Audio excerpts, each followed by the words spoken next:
ನಮಸ್ಕಾರ. ಲಕ್ನೋ ವಿರುದ್ಧದ ಮಹತ್ವದ ಪಂದ್ಯಕ್ಕೆ ಆರ್ಸಿಬಿ ತಂಡದಲ್ಲಾಯಿತು ದೊಡ್ಡ ಬದಲಾವಣೆ. ತಂಡಕ್ಕೆ ಎಂಟ್ರಿ ಕೊಟ್ಟರು ಸ್ಟಾರ್ ಆಟಗಾರರು. ಹೀಗಿರಲಿದೆ ನೋಡಿ ಆರ್ಸಿಬಿ ತಂಡದ ಹೊಸ ಪ್ಲೇಯಿಂಗ್ 11. ಹಾಗಾದರೆ ಸುದ್ದಿಯ ಸಂಪೂರ್ಣ ಮಾಹಿತಿ ಏನು ಎನ್ನುವುದನ್ನ ಇವತ್ತಿನ ಈ ಒಂದು ವಿಡಿಯೋದಲ್ಲಿ ತಿಳಿಸ್ಕೊಡ್ತಾ ಹೋಗ್ತೀನಿ. ಆದ್ದರಿಂದ ದಯವಿಟ್ಟು ಈ ವಿಡಿಯೋವನ್ನ ಕೊನೆವರೆಗೂ ನೋಡಿ.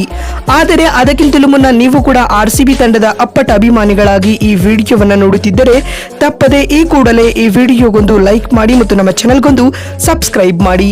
ಹೌದು, IPL 2025ರಲ್ಲಿ ಅಗ್ರ 2 ಸ್ಥಾನ ಪಡೆಯುವುದಕ್ಕಾಗಿ 4 ತಂಡಗಳ ನಡುವೆ ತೀವ್ರ ಪೈಪೋಟಿ ಏರ್ಪಟ್ಟಿದೆ. ಲೀಗ್ ಹಂತದ ಕೊನೆಯ ಪಂದ್ಯ ಮಂಗಳವಾರ ಅಂದ್ರೆ ಇಂದು ಲಕ್ನೋ ಸೂಪರ್ ಜೈಂಟ್ಸ್ ಮತ್ತು ರಾಯಲ್ ಚಾಲೆಂಜರ್ಸ್ ಬೆಂಗಳೂರು ತಂಡಗಳ ನಡುವೆ ಲಕ್ನೋನ ಎಕಾನಾ ಕ್ರೀಡಾಂಗಣದಲ್ಲಿ ನಡೆಯಲಿದೆ. ಈ ಪಂದ್ಯದ ಬಳಿಕ ಮೊದಲ 2 ಸ್ಥಾನಗಳನ್ನ ಪಡೆದ ಆ 2 ತಂಡಗಳು ಯಾವುದು ಎಂಬುದು ಖಚಿತವಾಗಲಿದೆ. ಆರ್ಸಿಬಿ ಲಕ್ನೋ ವಿರುದ್ಧ ಗೆದ್ದರೆ ಅಗ್ರ 2ರಲ್ಲಿ ತನ್ನ ಸ್ಥಾನವನ್ನ ಖಚಿತಪಡಿಸಿಕೊಳ್ಳಲಿದೆ.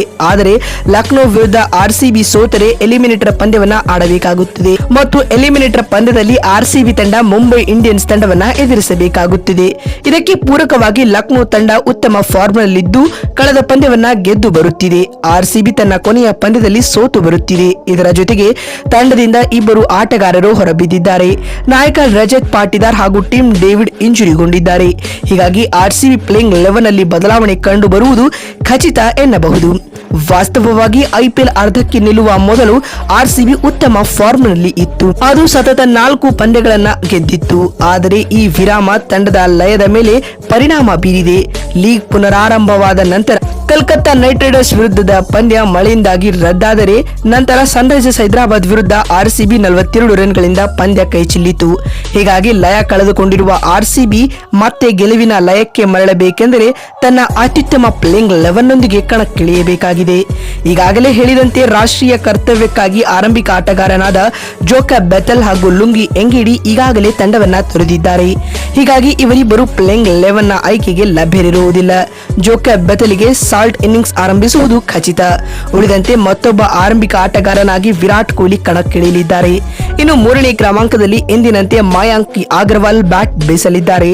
ನಂಬರ್ 4ರ ಸ್ಲಾಟ್ನಲ್ಲಿ ರಜತ್ ಪಾಟಿದಾರ್ ಇಂಪ್ಯಾಕ್ಟ್ ಪ್ಲೇಯರ್ ಆಗಿ ಆಡುವ ಸಾಧ್ಯತೆಗಳಿವೆ, ಏಕೆಂದರೆ ರಜತ್ ಕೈ ಇಂಜುರಿಯಿಂದಾಗಿ ಬಳಲುತ್ತಿದ್ದಾರೆ. ಇನ್ನು 5ನೇ ಕ್ರಮಾಂಕದಲ್ಲಿ ಎಂದಿನಂತೆ ಜಿತೇಶ್ ಶರ್ಮಾ ಆಡಲಿದ್ದು 6ನೇ ಕ್ರಮಾಂಕದಲ್ಲಿ ಟಿಮ್ ಡೇವಿಡ್ ಬ್ಯಾಟ್ ಬೀಸಲಿದ್ದಾರೆ. ಕಳೆದ ಪಂದ್ಯದಲ್ಲಿ ಡೇವಿಡ್ ಇಂಜುರಿಗೆ ತುತ್ತಾಗಿದ್ದರು, ಆದರೆ ಅವರು ಚೇತರಿಸಿಕೊಂಡಿರುವ ಸಾಧ್ಯತೆಗಳಿದ್ದು ಅವರು ಕಣಕ್ಕಿಳಿಯುವುದು ಖಚಿತ. ಆ ನಂತರ ರೊಮಾರಿಯೋ ಶೆಫರ್ಟ್ bat ಬೀಸಲಿದ್ದು Krunal Pandya spin allrounder ಆಗಿ ಕಾಣಿಸಿಕೊಳ್ಳಲಿದ್ದಾರೆ. ಇನ್ನು ಬೌಲಿಂಗ್ ವಿಭಾಗದ ಬಗ್ಗೆ ಮಾತನಾಡುವುದಾದರೆ ಲುಂಗಿ ಎಂಗಿಡಿ ತಂಡದಿಂದ ಹೊರಬಿದ್ದರೂ ಮತ್ತೊಬ್ಬ ವೇಗಿ ಜೋಸ್ ಹೆಸಲ್ವುಡ್ ತಂಡವನ್ನ ಸೇರಿಕೊಂಡಿರುವುದು ತಂಡದ ಬೌಲಿಂಗ್ ವಿಭಾಗದ ಶಕ್ತಿ ಹೆಚ್ಚಿಸಲಿದೆ. ಉಳಿದಂತೆ ಭುವನೇಶ್ವರ್ ಕುಮಾರ್, ಯಶ್ ದಯಾಲ್ ಹಾಗೂ ಸುಯೇಶ್ ಶರ್ಮಾ ಬೌಲಿಂಗ್ ವಿಭಾಗದಲ್ಲಿ ಕಾಣಿಸಿಕೊಳ್ಳಲಿದ್ದಾರೆ. ಇನ್ನು ಆ ಕಡೆ ಲಕ್ನೋ ಸೂಪರ್ ಜೈಂಟ್ಸ್ ತಂಡವು ಕೂಡ ತುಂಬಾ ಬಲಿಷ್ಠ ತಂಡವಾಗಿ ಕಾಣಿಸಿಕೊಳ್ಳುತ್ತಿದೆ. Adam Markram, Mitch Marsh, Nicholas Pooran red hot form ನಲ್ಲಿರುವುದು ಆರ್ಸಿಬಿ ತಂಡದ ತಲೆನೋವು ಹೆಚ್ಚಿಸಿದೆ. ಈ ಟಾಪ್ ಆರ್ಡರ್ ಬ್ಯಾಟ್ಸ್ಮನ್ ಗಳನ್ನ ಆರ್ಸಿಬಿ ಬಹುಬೇಗನೆ ಕಟ್ಟಿ ಹಾಕಿದ್ದಲ್ಲಿ ಪಂದ್ಯವನ್ನ ಆದಷ್ಟು ಬೇಗ ಗೆದ್ದುಕೊಳ್ಳಬಹುದಾಗಿದೆ.